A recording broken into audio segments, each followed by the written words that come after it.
Greetings, humans. I'm Andy. And I'm George. And this is Couscous. And welcome back to the Windmill full of corpses. Right. So this band means more to me than words can explain. My attempt to explain to y'all what this band means to me is Unreachable. So we're gonna listen to Unreachable that we have just reached because we have Unreachable on the screen.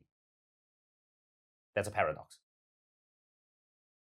Just like how this band can be this good. We've had quite a lot of adventures related to this band, and there will be stuff about that coming on the channel soon, so stay tuned. We're not going to tell you what it is now, we're just going to tell you to keep an eye out for it. Are you ready? No. Oh boy. What? That's a first frame.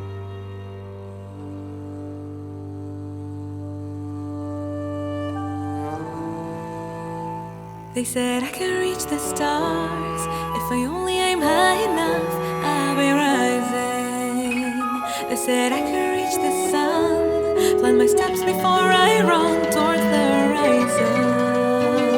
And although I still have many miles to go, my sun's still shining and my stars still glow. I will touch them someday.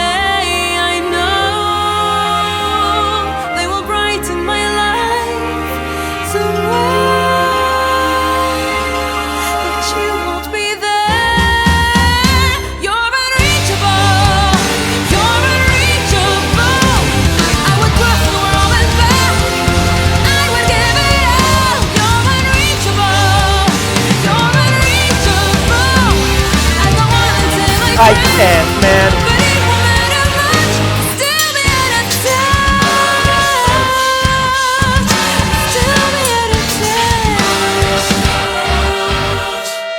I'm a force that never stops. I will reach the mountain tops even with my bare feet. Yeah! And although I have had my share of falls, and the climb is steep up on the mountain wall, I will know what my future holds. When I reach there, I'll see the view, but I won't see you, 'cause you're unreachable. You're unreachable. I would cross the world and back. I would give it all. You're unreachable. You're unreachable. I don't want until I crack, but it won't matter much. Still get off touch. When I reach you, we'll take the steps. You will raise me high. I'll make you fly.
Get out! No!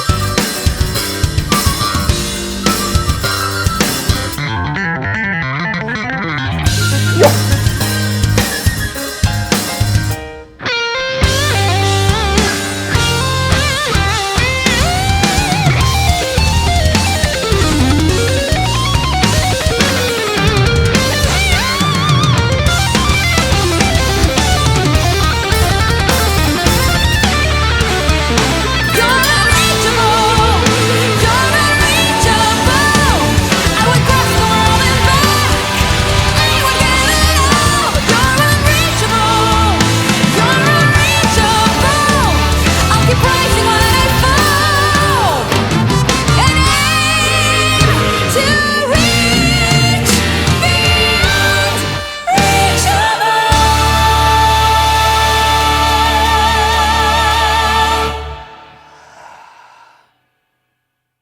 Okay, I have thoughts on the lyrics, I have thoughts on the music, I have thoughts on the things we're looking at, and by things I of course mean people, because there's a lot of people that we're looking at and I can't handle this song.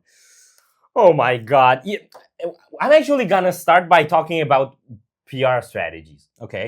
So you would expect that when you have that happening, this would be the kind of thing that you're gonna tease for ages and put snippets and like put a picture of faces of people cryptically on the internet and all sorts of this and stuff. So get people wondering what the hell is going on and build up to it, and then the thing drops and everyone knows it's gonna be a big massive thing, and you're gonna have the whole anticipation building up to it. Or you can just say new single coming in 2 days, drop it out of the blue, and then everyone sees 30 fucking plus people on camera and goes like, what the hell? Okay, so Which do you think is the better PR strategy? yeah, I think definitely this one. But also, what I think about that is we've seen in previous Scardust singles that they do this thing where they just go like on a whole solo or bridge section where they take turns and do all the instruments. How the hell are you gonna do more of that if not by just adding more instruments? Like the fact that they included elements of the orchestra in that, the flute or whistle or... There were multiple wind instruments. Yeah, but the one that was soloing. There were at least 2 of them that were soloing. And then the ode, that's called an ode, I think. The like the thing with double strings. I was gonna refer to it as the mandolini thing. It's not a mandolini thing. I think It's not a mandolin, but it is a mandolini thing.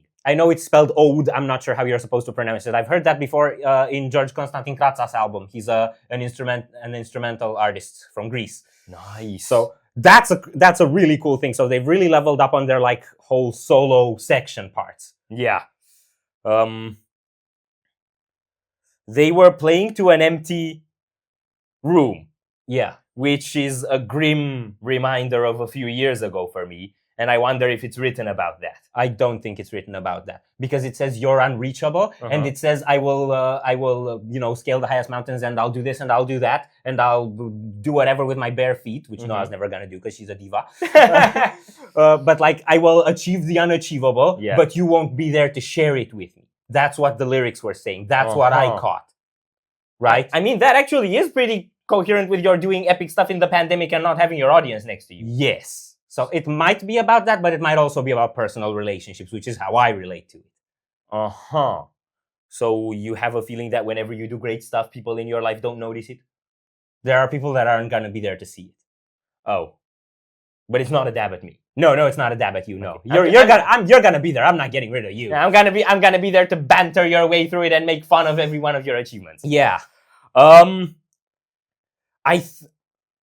I'm losing track of the amount of orchestras they have, like because they're cooperating with a lot of stuff. I know they work with 2 orchestras on this album, and I don't know which one this one is. I think this might be the big one, like the Jewish Arab Orchestra thingy. Okay. Because I think the other one was actually the stuff we were hearing on RIP.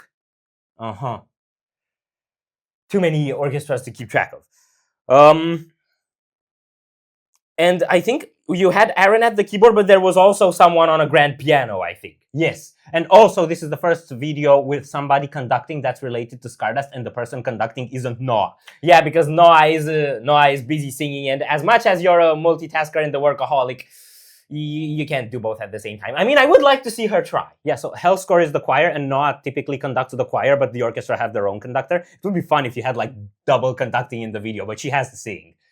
The moment of like in the solos when you had like bass and piano going at it at the same time, that felt like strangely jazzy, and it gave me a bit of a throwback to Under from Strangers, although the vibe is very different. Under was their most, like, I would say, jazzy song so far. I think we can pretty much, I think I've drilled this point home before, but I'm gonna keep drilling it. I think at this point we can all agree that Ordidi is the Terminator. Yes, Ordidi is the Terminator. Yes. He's especially the musical Terminator, but he is all sorts of Terminator. He terminated those lines. Yes.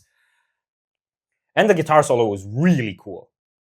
I think the only thing that we didn't get a solo of in this part is like a drum section where everything else shuts up. Yeah, but the drums were wild all the way through, and I think actually, especially throughout the solo section, there was the most interesting kick patterns and stuff going on there, and you could also see that Yoav is very, very happy. Yes. Which is great. Yes. At least I hope he's happy. I hope he wasn't just acting it out for the video. Yes.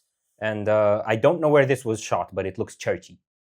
It doesn't look churchy. It was a concert hall. There were seats for people. I suppose so. But I want to know where it was shot as well. Yeah. I feel like, again, I always get this feeling when I listen to Scardust for the first time, is there's more stuff to talk about and there's more things to process than we can But this was a different sort of wow, because the other two singles they had so far were things that really hit you, like hard, heavy, technical, fast, bombastic, and this was a lot more of the Disney variation. The chorus was a lot more poppy-ish, but also jazzy and with all these weird twists. And I think actually, in terms of mixing symphonic stuff and folky stuff, they're really trying to outdo Concrete Cages now. Because they had all of these really acoustic, really folky elements, but they also have, you know, the whole string section and the orchestra and the choir. And it's like bringing folky and symphonic stuff together, which not a lot of bands do, because folk bands just do folk and symphonic bands just do symphonic. Yeah, and I think for me, the flavor that comes through the song the most that I've never heard before is the wind instruments. Not just the soloing stuff, also just the wind instruments coming through the orchestra. Yeah, and they know how to use a lot, but not use it excessively, because it's like all of these instruments that has a small line spotlighted. It just brings the effect of it being a different texture to the instrument, but musically, it's not like overcrowding so many layers all the time that you're not hearing them anymore. Like that idiot Yari from Winter Sun who had to wait 10 years to get a mix that can map everything together. And I say that in the best way possible because we love Yari. No shit talking Yari. No shit talking Yari. He should get to do the shit talking. Yeah, he shit talks himself enough every time he puts a new announcement. Or April Fool's joke. Time 3, hehe. Speaking of time. Are we done here? No. So if you enjoyed this reaction, we'd greatly appreciate the likes and shares. And if you want to see more, don't forget to subscribe with bells on. Thank you very much for stopping by. We hope you enjoyed your stay, and we'd love to see you back at the Windmill very soon. Corpse is out.